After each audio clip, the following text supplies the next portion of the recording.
성도 여러분, 한 주간 동안 평안하셨습니까? 어려운 이때에 만만치 않는 한 주간을 사셨을 것입니다. 오늘부터 매주일 고린도 후서의 말씀을 함께 묵상하며 하나님이 주시는 위로의 말씀을 듣기를 원합니다. 고린도 전서에서는 교회 내에 여러 가지 문제들을 복음으로 치유되었음을 살펴보았습니다.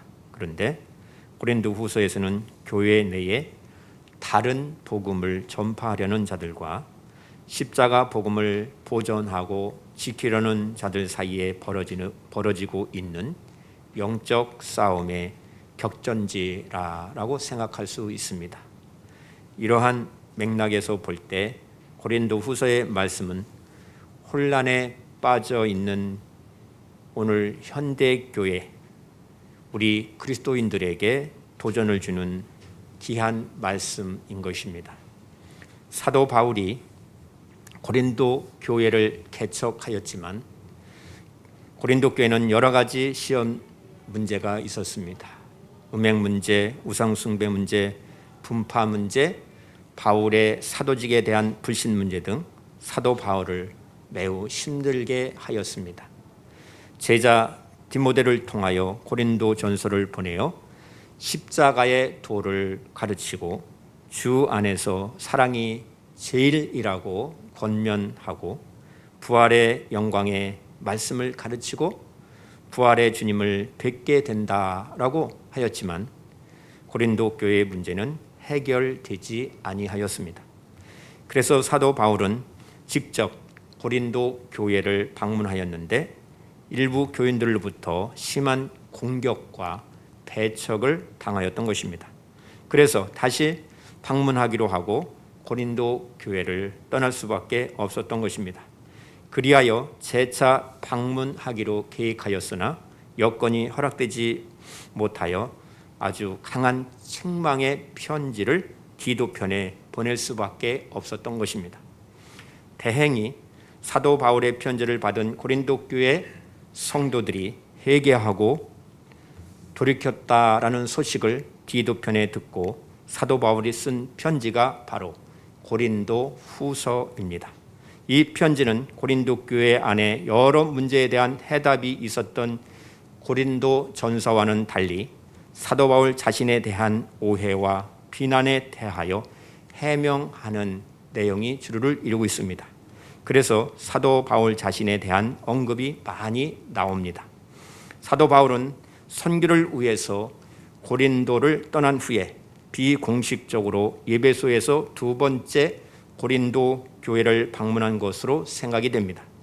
바울은 세 번째로 고린도 교회를 방문하기 전에 마게도니아에서 눈물의 편지인 본서신을 보낸 것으로 보입니다. 하나님의 은혜로 고린도 교회는 바울의 권면을 받아들여서 교회에서 발생한 여러 가지 문제들을 잘 수습하였습니다. 그래서 사도 바울은 먼저 오늘 본문 말씀을 통하여 위로하시는 하나님에 대하여 말씀하고 있는 것입니다. 어떤 고난이 닥쳐와도 하나님은 능히 그 고난에서 우리를 위로하신다라고 말씀하고 있습니다. 이런 고난을 통해 우리로 하여금 죽은 사람을 살리시는 하나님을 의지하게 하기 위함이라고 9절에서 말씀하고 있습니다. 우리는 본문 말씀을 이해하기 위해서 사도 바울이 어떠한 위치에 있었는지를 확인할 수가 있는 것입니다. 본문 1절을 보시면 하나님의 뜻으로 말미암아 그리스도 예수의 사도가 된 나 바울은 하고 자기 자신을 소개하고 있습니다. 3절을 보시면 찬송하리로다 그는 우리 주 예수 그리스도의 하나님이시요 자비의 아버지시요 모든 의로의 하나님이시며 라고 밝히고 있습니다. 바울은 자신의 처지와 형편이 어떠하든지 먼저 하나님께 찬양과 감사가 된다라고 밝히고 있는 것입니다. 그 이유가 무엇입니까? 첫 번째로 하나님의 뜻으로 말미암아 그리스도 예수의 사도가 되었기 때문이라고 말씀하고 있습니다. 이것이 하나님의 뜻임을 믿었습니다. 그리고 고린도 교회가 자신에 의하여 개척이 되었지만 지금 여러 가지 어려운 형편에 있지만 두 번째로 고린도에 있는 교회는 하나님의 교회임을 믿었기 때문이라고 말씀하고 있는 것입니다. 이 믿음을 가지고 영적 시야를 넓혀보니 하나님의 은혜로 인치시고 보증으로 주시는 성령 충만함을 주신 것을 믿으니 찬양이 나오고 기쁨이 되고 감사할 수 있었다라고 밝히고 있습니다. 그래서 2절에 하나님 우리 아버지와 주 예수 그리스도로부터 은혜와 평강이 있기를 축복할 수 있었던 것입니다. 여기서 우리는 사도 바울이 고린도 교회 성도들을 대하는 그의 태도가 한결같은 믿음이었고 사랑이었음을 알 수 있습니다. 그래서 고린도 교회를 하나님의 교회라고 부르고 또 고린도 교회에 있는 교인들을 성도라고 불렀던 것입니다. 이것은 사도 바울이 고린도 교회를 자신의 눈이 아니라 예수님의 눈으로 보고 있음을 말해주는 것입니다. 고린도 교회에 많은 문제가 있었고 교인들은 영적으로 미성숙하였지만 교회와 성도들 안에 여전히 함께 하여 주시는 임마누엘 하나님, 그 역사하시는 주님을 바라볼 수 있었다라고 이야기하고 있는 것입니다. 우리들도 많은 문제를 가지고 인생을 살고 있습니다. 마음에 들지 않는 사람도 만날 때도 있습니다. 주님을 믿어도 변화되지 않는 가족들을 볼 수도 있습니다. 그래도 예수님의 눈으로 그들을 볼 수 있어야 하는 것입니다. 목사의 마음과 교인의 마음이 다를 수 있습니다. 남편의 마음과 아내의 마음이 다를 수 있습니다. 아버지의 마음과 어머니의 마음이 다르기 때문에 사람의 마음으로 보면은 아니 되는 것입니다. 오직 주 예수님의 마음으로 볼 수 있어야 하는 것입니다. 그러면 받아들일 수 없는 그러한 사람들도 수용할 수 있고 또 이기지 못할 시험도 이길 수 있는 능력을 주님으로부터 받게 되는 것입니다. 사도 바울은 자신이 개척한 교회 교인들로부터 오해와 비난을 받았을 때에 그의 마음이 얼마나 힘들었을까요? 그럼에도 불구하고 사도 바울은 주님을 바라보았기 때문에 하나님을 찬양하고 감사할 수 있었다고 고백하고 있습니다. 여러분 한번 생각해 보십시오. 수십 년 목회를 하고 교회를 은퇴하였습니다. 그리고 해외 선교를 하기 위해서 남은 여생을 수고합니다. 그 원로 목사님이 해외 선교를 다 마치고 자신이 설립하고 사랑하는 성도들이 있는 그 교회에 왔는데 일부 교인들이 원로 목사님을 오해하고 비난하면서 교회에 오지 못하도록 막는다면 얼마나 힘들겠습니까? 지금 사도 바울이 그러한 경험을 하였다라는 것입니다. 사도 바울이 믿는 하나님은 먼 하늘에 계신 하나님이 아니요 언제나 함께 하시는 하나님이셨습니다. 그 하나님으로부터 위로를 받으니 환난 중에서도 고난 중에서도 하나님을 찬양할 수 있었다라고 고백하고 있는 것입니다.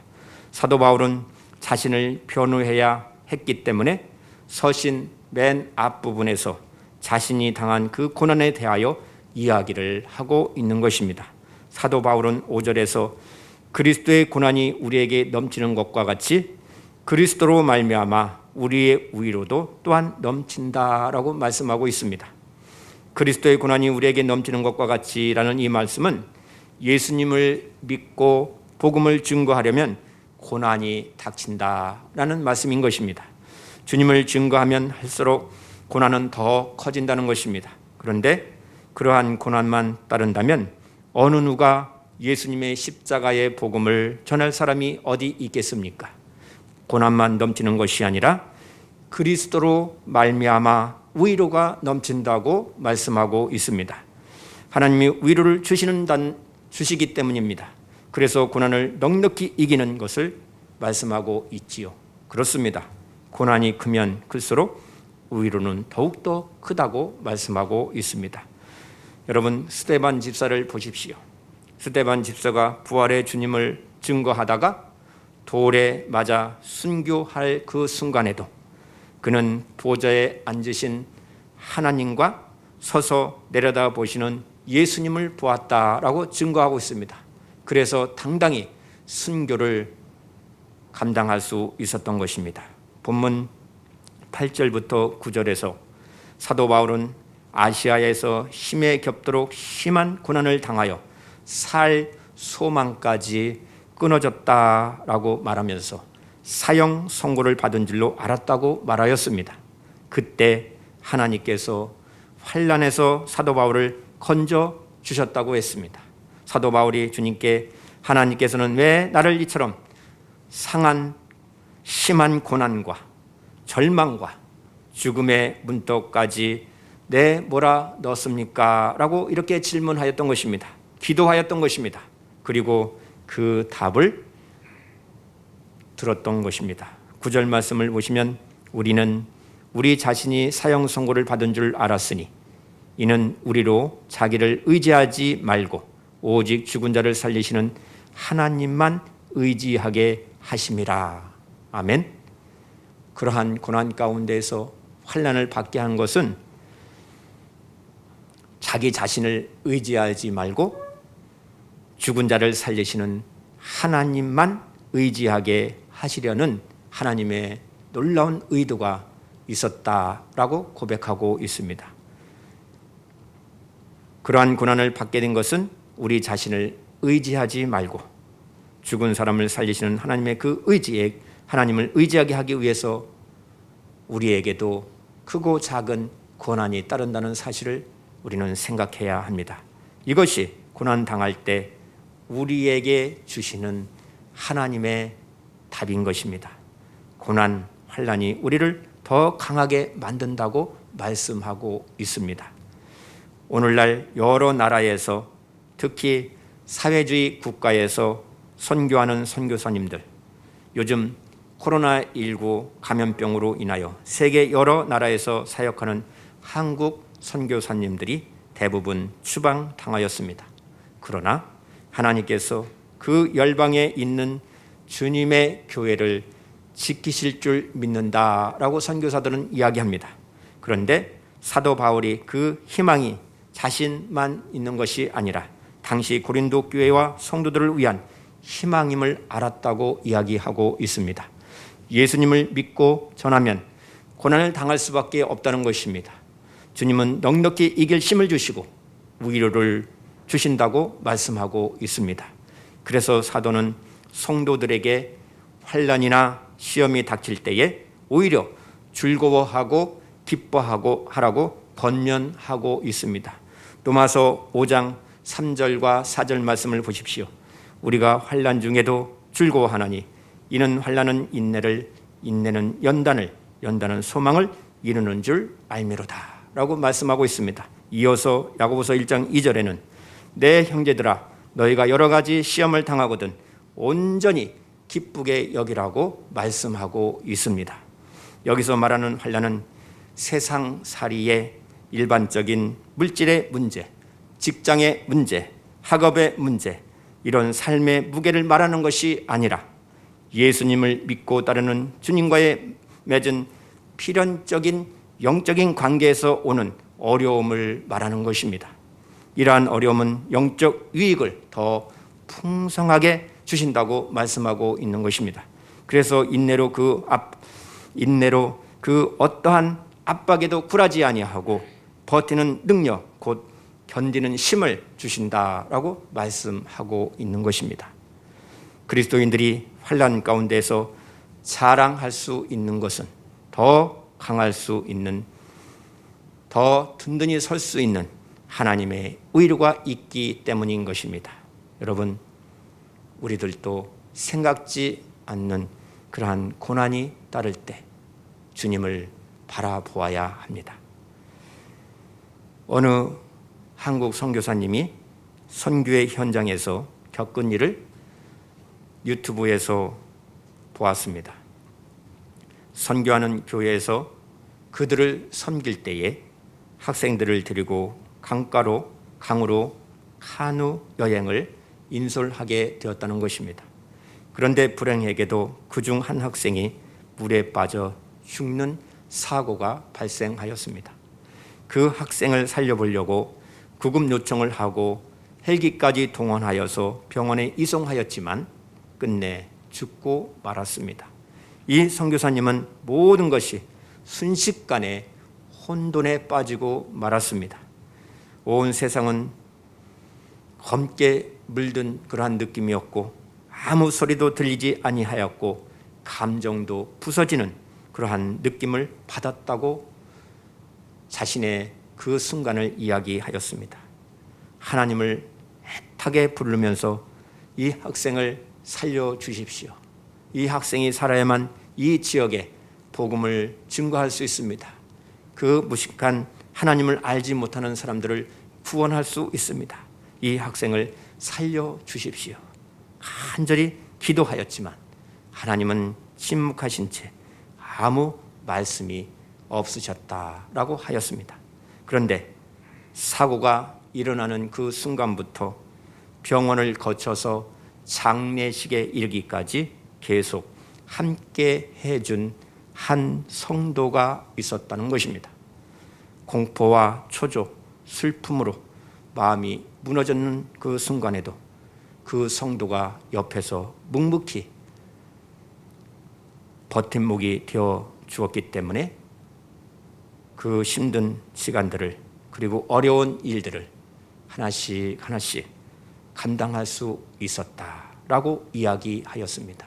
하나님께서는 그 성도를 먼저 세워주시고 그 준비된 성도로 하여금 그 위기의 순간에서도 무너지지 아니하고 선교사의 사명을 잘 감당할 수 있었기 때문에 그 지역에 오히려 그 한 생명을 통하여서 그 지역이 복음화되었다라고 고백하였습니다. 이는 자신을 의지하지 말고 죽은 사람을 살리시는 하나님을 의지하였기 때문에 그때 그 순간에는 엄청난 고난이었고 환난이었지만 하나님께서 다시 세워주시고 다시 선교할 수 있는 하나님의 일을 사역할 수 있는 사람들을 더 많이 세워주시고 하나님의 나라를 위하여서 헌신할 수 있었다라고 이야기하는 것입니다. 오늘 본문 10절에서도 하나님께서는 이렇게 위험한 죽음의 그 고비에서 우리를 건져 주셨고 지금도 건져 주십니다. 또 앞으로도 건져 주시리라는 희망을 우리는 하나님께 두었습니다 라고 말씀하는 것입니다. 10절에는 과거와 현재와 미래에 걸친 신뢰가 담겨져 있습니다. 건지셨고 건지시고 건져 주시리라는 것은 육신적인 건짐만을 의미하는 것이 아니라 하나님께서 한 영혼을 사랑하셔서 그 한 영혼을 데려가신다 하더라도 그 영을 통하여 다른 사람들을 구원하시는 하나님의 놀라운 계획이 있기 때문인 것입니다. 사도 바울은 하나님을 죽은 자를 살리시는 하나님을 신뢰하고 믿었다고 말씀하고 있습니다. 11절을 보시면 너희도 우리를 위하여 간구함으로 도우라. 이는 우리가 많은 사람의 기도로 얻은 은사로 말미암아 많은 사람이 우리를 위하여 감사하게 하려 함이라 라고 말씀하고 있습니다. 바울은 기도의 사람이었습니다. 이렇게 말하는 것입니다. 여러분도 기도로 우리에게 협력하여 주십시오. 많은 사람의 기도로 우리가 받게 된 그 은총을 두고 많은 사람이 우리 때문에 하나님께 감사를 드리게 될 것입니다. 기도는 영적 전쟁을 수행하게 하는 무기인 것입니다. 사랑하는 성도 여러분, 어떠한 상황 가운데 있다 할지라도 기도하시는 우리 성도님들이 되시기를 바랍니다. 의지를 가지고 더욱더 주님을 섬기시기를 바랍니다. 그래서 예수님은 요한복음 16장 24절에서 지금까지는 너희가 내 이름으로 아무것도 구하지 아니하였으나 구하라 그리하면 받으리니 너희 기쁨이 충만하리라 라고 말씀하십니다. 영적인 기쁨은 여러분들의 삶 속에서 하나님의 목적과 일치되는 기도의 응답으로 받게 되는 것입니다. 그리고 우리의 필요가 공급되는 것을 경험하게 되는 것입니다. 그래서 하나님의 말씀을 순종하는 성도들은 기쁨을 맛보게 되는 것입니다. 환난 중이라도 한 사람이라도 옆에 있어주면은 얼마든지 견뎌낼 수 있는 위로가 되는 것입니다. 하물며 만왕의 왕이신 예수님이 함께 하심이 믿어진다면 어떠한 어려움도 어떠한 환난도 두려움도 다 이길 수 있는 것입니다. 그래서 성령 하나님께서 우리 안에 오셔서 함께해 주신다라는 그 약속을 굳게 믿고 나아갈 수가 있습니다. 요즘 주위에 이런저런 고통을 당하는 사람들이 얼마나 많은지 모릅니다. 참으로 마음이 아프지요. 그런데 기도 중에 이 정도 어려움도 이기지 못한다면 환난의 시대를 견딜 수 있겠는가 하는 질문을 하게 되었습니다. 어려움이 많지만 아직 대환난의 때가 아닌 것입니다. 우리는 어려움이 많은 지금 신앙의 박해가 일어난다면 나는 정말로 믿음을 지킬 수 있는 사람인가 한번 냉정하게 나를 확인해 보아야 하는 것입니다. 지금 우리의 믿음을 점검하지 아니하면 막상 그 대환난의 때가 닥치게 되면 정말로 큰일인 것입니다. 코로나19로 모이지 못하는 상황이 계속되었습니다. 예수님을 안 믿는 사람처럼 예배를 최우선하지 아니하고 우왕좌왕하는 그리스도인들이 얼마나 많은지 모릅니다. 그러므로 주님, 저희가 너무나도 힘듭니다. 주님, 살려주십시오. 주님, 도와주십시오. 이러한 기도만 하지 마시기 바랍니다. 우리에게 필요한 것은 어려움이 사라지는 것이 결코 아닌 것입니다. 고난이 없어지는 것이 아닌 것입니다. 온 세상보다 크시면서 언제나 우리와 함께 하시는 주 예수님을 바라보는 그 믿음을 소유하게 하시려는 것을 우리는 기억해야 합니다. 여러분, 우리 안에 계신 주 예수님을 사모하시고 바라보시기 바랍니다. 예수님께 전적으로 우리의 모든 문제를 맡기고 오직 말씀을 순종하면서 사는 저와 여러분 되시기를 바랍니다. 그러면 고난이 닥쳐도 흔들리지 않습니다. 오히려 하나님의 은혜를 더 깊이 깨닫게 되는 것입니다. 그래서 감사가 되는 것입니다. 다른 사람들에게 위로와 희망을 주고 격려할 수 있는 사람이 되는 것입니다. 합력하여 선한 일을 이루는 성도가 되는 것입니다. 환난이 우리를 더 강하게 만든다고 했습니다. 그것은 자기 자신을 의지하지 말고 죽은 자도 살리시는 하나님만 의지하게 하려는 하나님의 놀라운 의도인 것입니다. 2020년 코로나19로 어렵고 혼란스러운 한 해 1년을 보냈습니다. 그렇지만 그 안에서도 우리를 더 단단하게 하시고 또 주님을 더 바라볼 수 있도록 하나님은 은혜를 많이 허락하여 주셨음을 여러분 한번 생각해 보십시오.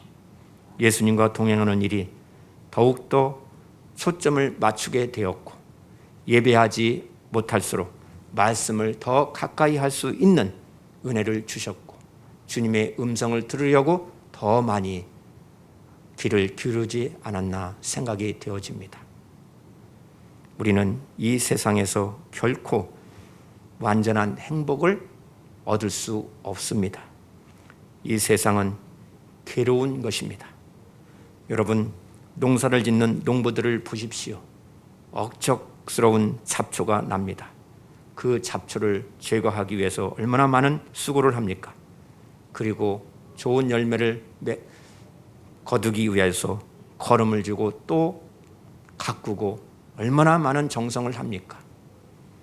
사업하는 사람들은 변덕스러운 소비자들을 대해야 합니다. 교사들은 버릇 없는 학생들을 상대해야 합니다. 직장인들은 가족을 위해서, 가정을 위해서 나 자신을 희생하면서 모든 수고를 해야 하는 것입니다. 우리는 해야 할 많은 일에 치이고 또 직장 동료들한테 짜증이 나고 권태기를 겪으면서 불필요하고 복잡한 사회 구조 속에서 선한 싸움을 싸워 살아야 하는 것입니다. 우리는 결국 타락한 이 세상에 살고 있는 것입니다. 그러나 힘든다는 것과 비참하다는 것은 완전히 다른 것입니다. 예수님을 믿지 않는 사람도 힘들고 예수님을 믿는 사람도 힘든 것은 마찬가지입니다. 일이 언제나 재미있는 것은 아니지만 그럼에도 불구하고 우리는 기쁘게 일할 수 있어야 하는 것입니다. 왜냐하면 하나님께서 이 시대에 나를 보내주셨기 때문에 나를 통하여 가정을 세우고 또 자녀들을 양육하게 하시고 또 학교에서 직장에서 삶의 현장에서 주신 사명을 믿음으로 감당하게 하시기 때문인 것입니다. 우리가 삶의 현장에서 주님이 주시는 그 기쁨을 가지고 주님을 바라보는 눈이 뜨이고 하나님을 바라볼 때에 그 모든 것을 믿음으로 감당할 수 있게 되는 것입니다. 그래서 우리 모두가 하나님의 위로를 받고 아름다운 삶을 찾는 우리 성도님들이 되시기를 바랍니다. 어려움이 많을 때에 항상 함께 하시는 예수님과 동행하는 성도들이 되시기를 주님의 이름으로 축복합니다. 기도합니다. 하나님의 뜻으로 말미암아 우리를 하나님의 자녀로 택하여 주시고 주님의 몸된 교회의 성도가 되게 하여 주시고 또 귀한 직분을 주셔서 하나님의 일을 믿음으로 감당하게 하여 주심을 감사드립니다. 어려운 상황 속에서도 감사와 찬양을 드릴 수 있는 우리 성도들이 되게 하시고 주님의 마음으로 다른 사람들을 볼 수 있는 영적 눈이 뜨이게 하옵소서. 언제나 함께 하시는 성령님, 역사하시는 주님을 바라보며 은혜와 평강이 가득한 그리하여 이웃을 위로하고 이웃에게 희망을 주고 격려할 수 있는 합력하여 선한 일을 이루는 복된 성도들이 다 되게 하여 주시옵소서. 오늘 하나님께 주시는 그 위로를 넉넉히 받고 어떠한 상황 가운데 있다 할지라도 이길 힘을 더하여 주시고